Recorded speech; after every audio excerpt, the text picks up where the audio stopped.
there's just only so much you can do in Sacramento. It's the sad reality. It's like a punch in the balls, man. Like it's just they're gonna go from you've been trending upwards for so long. You fire Mike Brown this season, and it's gonna fall apart. And I understand what you mean, too, Ox. You don't want to give the Spurs the keys to the castle, right? You don't want to just hand them over their star duo Right. on a platter. Oh, you guys don't have a star guard? Well, here, just take De'Aaron Fox. You and Wemby can go win. You guys can go win a bunch of titles. I think this was sadly almost like always destined to happen, that the Kings were going to hit this ceiling with a team constructed like this with Sabonis at the 5.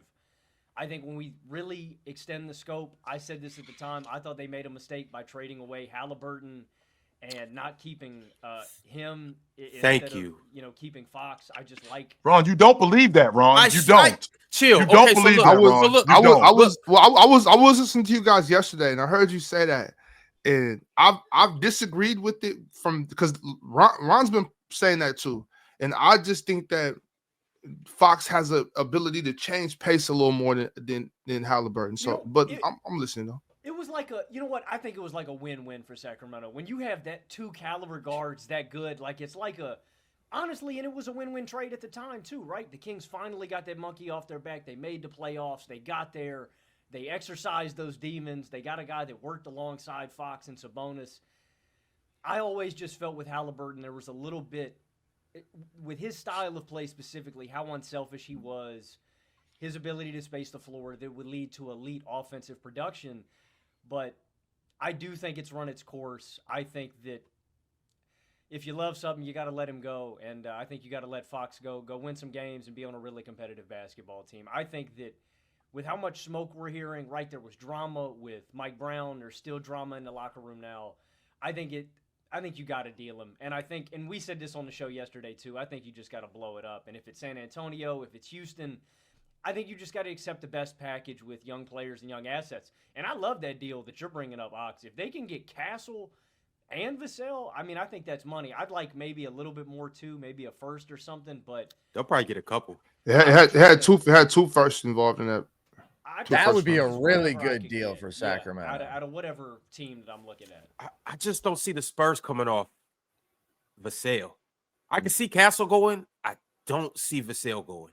We got to make the money work, Ron. The money has to work. Well, I mean, no, it's not just that. De'Aaron Fox is 4 times the player Stephon Castle is. There's no way. I didn't say Stephon. I said Vassell.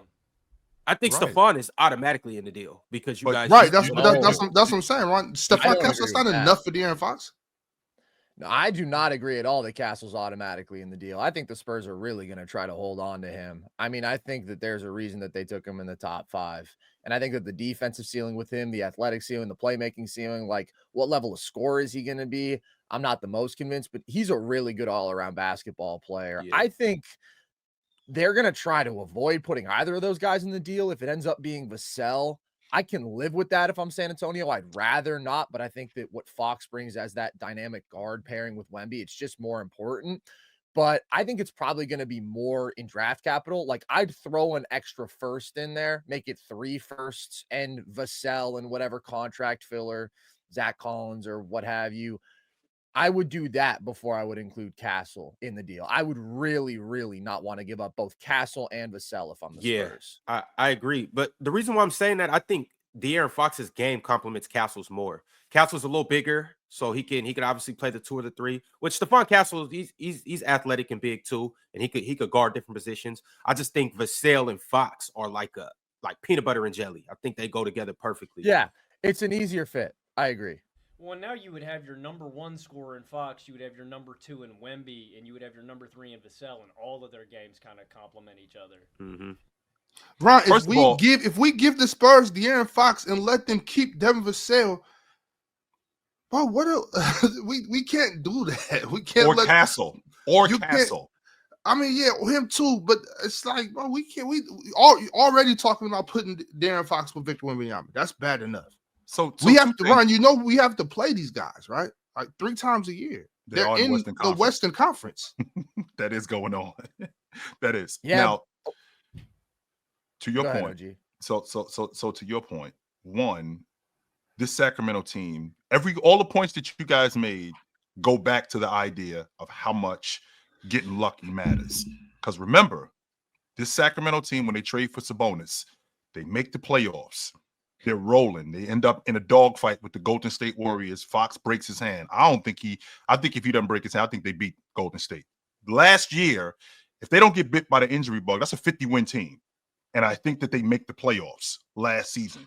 So the idea that this team has now basically maxed out, I don't think that's the case. Even though Keegan Murray hasn't exactly panned out the way I thought he was going to pan out. I thought he'd be better at this point than what he is.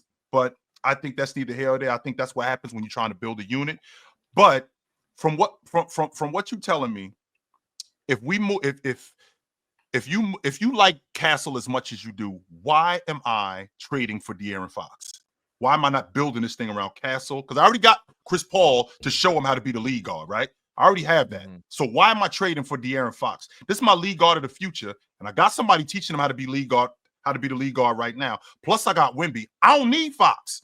That's going to throw a monkey wrench in what I'm doing when I get him over here. Even if I'm keeping Chris Paul, which I don't think I'm gonna do. We're probably gonna have to get a third team involved to get Chris Paul off the books. But to be honest with you, I don't like this deal at all. Him going to San Antonio. I don't like him leaving Sacramento. I'm on Ox's page. I think that I think they building something in Sacramento. Wait, hold on, chill. Why don't you like him in? We could talk about Sacramento, but why don't you like him in San Antonio next to Wemby? I don't like him in San Antonio because we already have a lead guard that's be showing him how to be the lead guard in Castle. This guy is our future. We bring in you're talking about keeping Castle. Well, if you're talking about keeping Castle, there's no reason for me to trade for De'Aaron Fox. None. Because I already got a guy showing him how to be De'Aaron Fox or be that level of lead guard. I don't need two guys doing that here. I already got one guy here doing that. And I feel like if you bring De'Aaron Fox in, you screwing this kid up because he's already playing behind Chris Paul. So now you bring him in, and now he's going to play behind De'Aaron Fox too. On top of that, so I think you're screwing this kid up if you do that. I am more in the idea of letting him still learn behind Chris Paul, who's probably going to play another year, and then maybe give him the ball next season, just like what they're doing up in Minnesota with Dillingham, playing behind Mike Conley. The same idea. You're not gonna have Dillingham playing behind Mike Conley and then trade for De'Aaron Fox with Mike Conley up there. No, you're not gonna do that. I don't necessarily agree though, Chill, that Castle is that future lead guard. Like, I like his game. I liked him as a prospect, but to me, a lot of what he does is like the complementary winning stuff, right? He's a great offensive rebounder for a guard. He's a great cutter for a guard. He's a great defender. He is this really good athlete. He's got good size. He's 6'6". He does all of that stuff, but I've always thought he'd be at his best paired with a lead guard because the jump shot is still such a question with Castle, which limits his ceiling as that on-ball scorer and creator. And like all of the intermediate stuff, right? The floater range stuff that you have to have. He doesn't have that. And I don't know if I would bet on him getting that. So it's a little weird if you put him alongside Fox and then you move him off ball more because then you still worry about Castle's shooting. Like, he has to at least get better as a catch and shooter to really thrive in that role.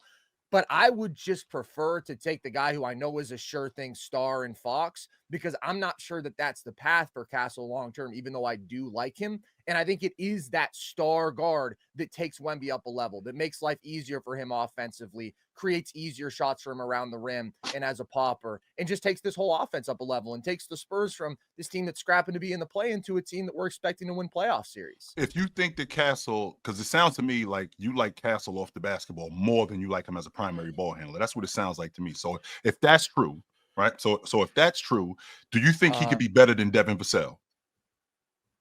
I think that he can be better than Vassell. Then I'm moving Devin Vassell then. Then Devin Vassell got to go.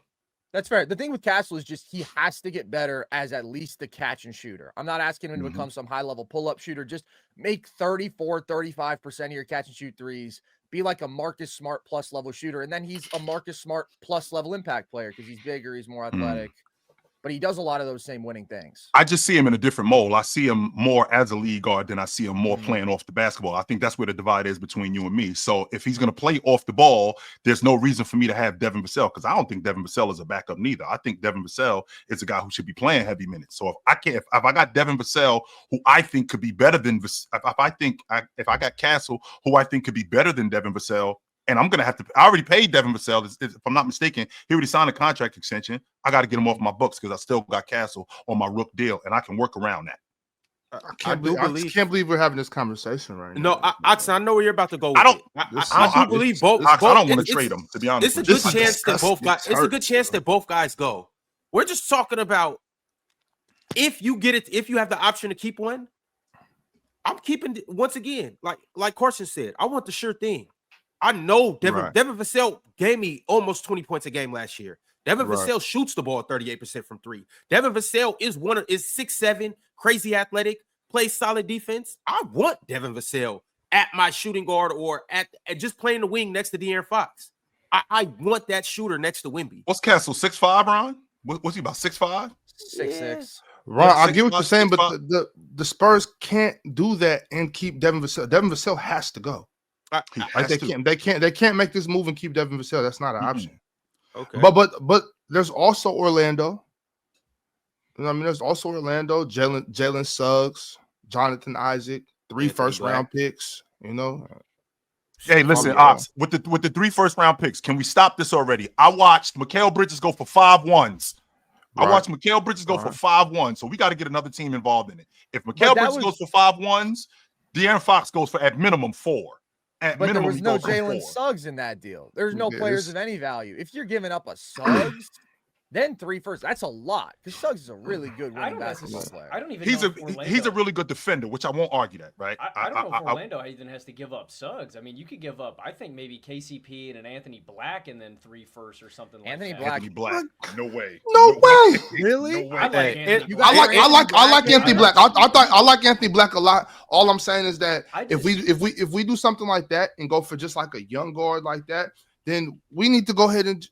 I hate to say it. DeMontis got to go too. We can't waste DeMontis years like this. Yeah, we got to start over, Ox. We do. That's the thing, Ox. And I don't know how you feel about this as a Kings fan, but that's where I see this whole thing trending because it is so hard, right? When you've made these moves to try to be a winning basketball team, but then if your star player is looking at the situation and saying, we made the DeMontis trade, we made the DeMar move, we fired Mike Brown, we pulled out all the stops, and obviously they've been better since they moved to Doug Christie as their head coach, but they're still sitting here 2 games above 500. Like, if he's telling you, I'm going to leave in a year and a half, well, then I understand feeling like you have to get the value out of him that you can. And then at that point, it's like, what are you going to do going forward without De'Aaron Fox, but with Sabonis and DeMar? Like, I get it. It's painful because you've tried to build this team, but the window at being like a serious playoff team goes out the window the second that De'Aaron Fox is no longer on the team. And at that point, I get that it sucks to stomach, but I would just be saying, we're not doing anything serious. And DeMontis isn't getting more valuable after this. DeMar certainly is not getting more valuable after this. Like, let's just hard reset, get a ton of draft assets, and try to rebuild. I can't through the draft. Carson, I can't hard, handle man. this morning. If we can get Jalen Suggs, I think that keeps us. I think Jalen Suggs is ready to go right now. I think we can do that. Yeah, that keeps you competitive. But is the goal to be competitive or is the goal to be really good? Right, be really good. That's what I'm saying. Get Jalen Suggs, throw Jonathan Isaac in there. Get some picks and keep going. Now, look, if we do something. For lack of a better term, if we do something dumb and just go get some young up and coming guard, we're gonna have to move off of DeMontis Sabonis. I hate this. Fellas, I sat through 16 years of darkness. I would not sit through trading DeMontis Sabonis. I'm done. Well, that's 4 more years. That's it. I'm done. I'm out, if yo. we move off of DeMontis Sabonis, that's the straw that broke the camel's back, and I would denounce my kingdom. Wow.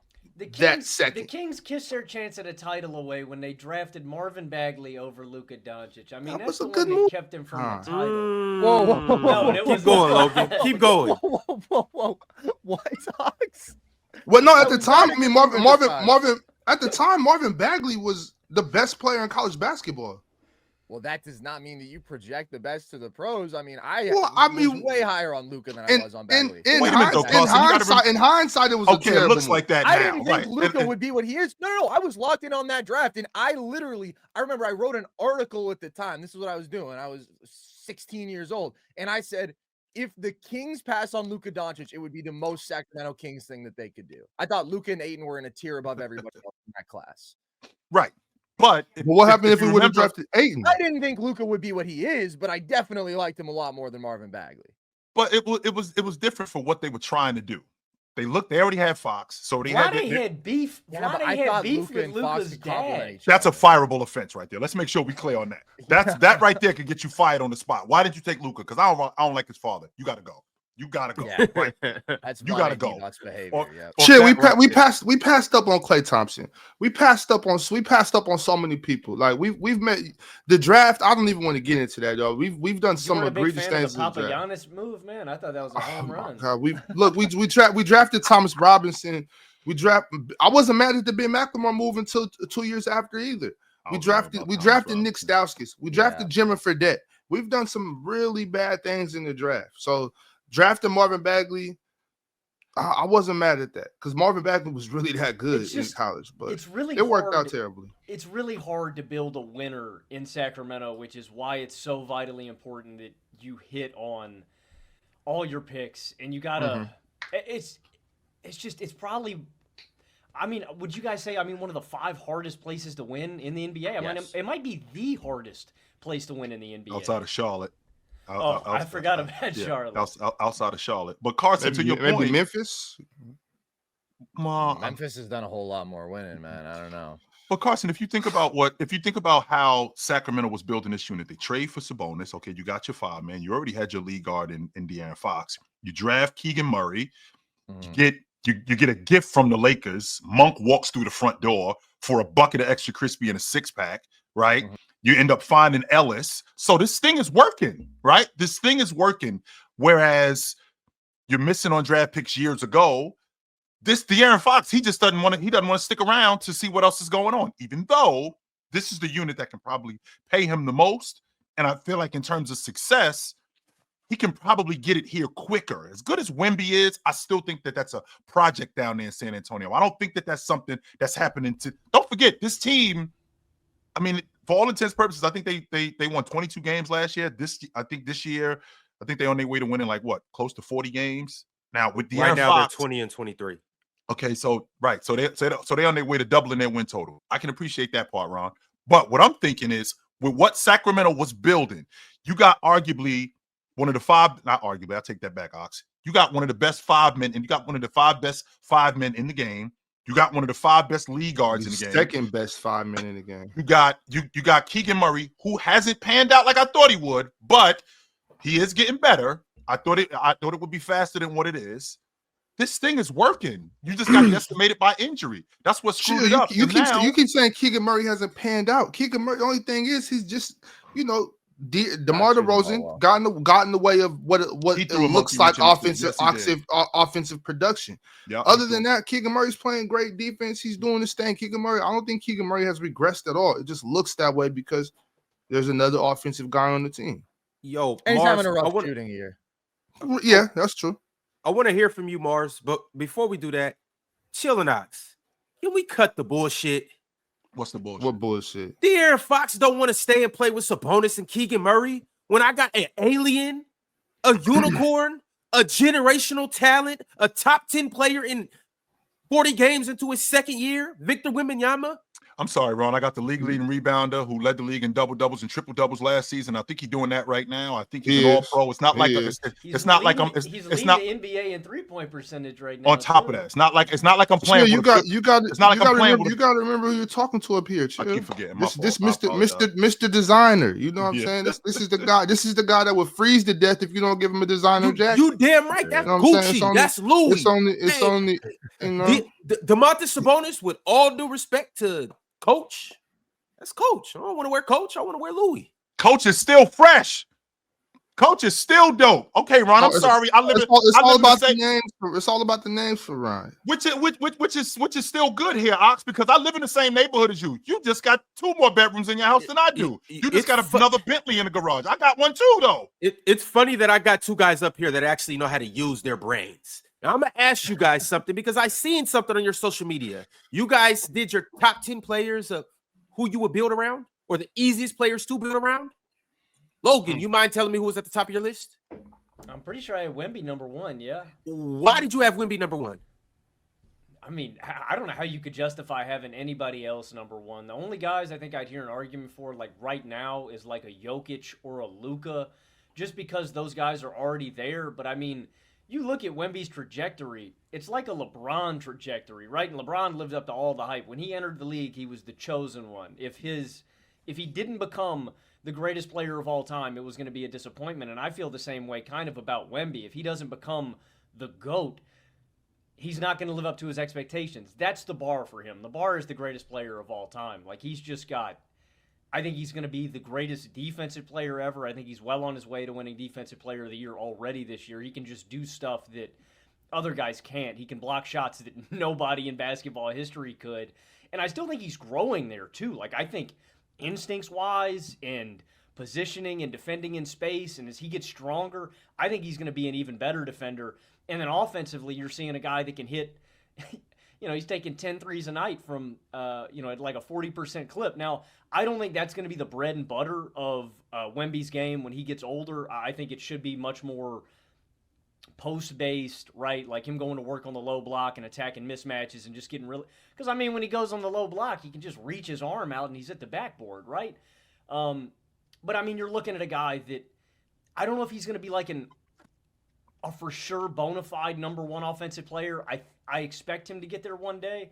I think it would really help if he had another guard, and you've seen the addition of Chris Paul and how that's helped him. But a star guard alongside him would help him immensely. But you're looking at the defensive GOAT and then one of the best offensive players on the planet that is a walking mismatch that can shoot over anybody, that can effortlessly get to looks. And I just think he's getting better. So honestly, if you chose anybody other than Wemby, I would be really scratching my head. I think the shot blocking thing with Wemby, I can appreciate the shot blocking thing with Wemby, and I think Anthony Davis made a really good point when he talked to Shams, when he said, what is the defensive player of the year about? Because sure, one, it sounds like it's about narrative and the idea that Wemby is blocking shots. So Anthony Davis is insinuating to me that, I can average 4 or 5 blocks a game if I wanted to.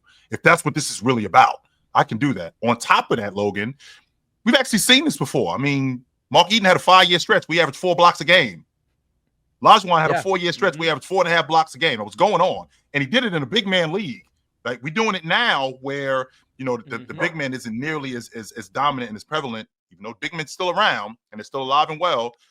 I just think that Wemby, for all intents and purposes, the only thing that I'm afraid of with him being 7'5", I'm afraid that he might be made of glass. That's it. I'm not, all the other stuff we can teach that. I'm just afraid that he might be because of the history that I've seen with guys that big.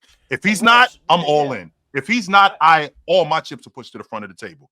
It's the player choice way. Yeah, them boys don't get it started. The player choice way. You're the player choice way. Come and switch lanes into the player choice way.